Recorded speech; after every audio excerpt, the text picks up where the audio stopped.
ठिकाणी प्रश्न बघा, गटात न बसणारे पद ओळखा।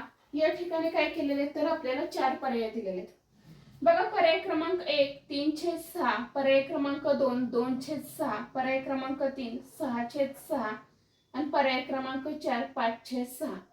आता या संख्येला आपण काय करणार आहोत तर अतिसंक्षिप्त रूप देणार आहोत बघा। या ठिकाणी 3 एके 3, 3 दुनी 6, या ठिकाणी बेक बे, बेत्रिक 6, या ठिकाणी 6 एके 6, 6 ही काय तर पूर्णांक संख्या आहे आणि 5/6 ला काय होत नाही तर भाग जात नाही।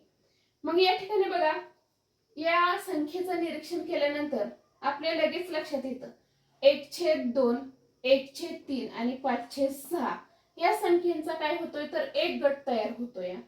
हा कशाचा गट तयार होतोय तर अपूर्णांकाचा गट तयार होतोय बघा।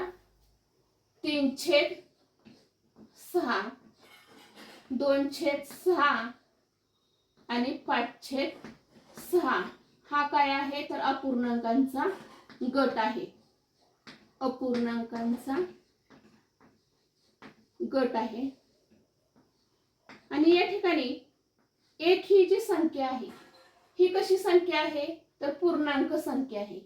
एक ही काय आहे तर पूर्णांक संख्या आहे, म्हणून गटात न बसणारे पद कोणते आहे तर पर्याय क्रमांक 3 एक ही संख्या म्हणजे 6/6 ही संख्या काय तर गटात न बसणारे पद आहे।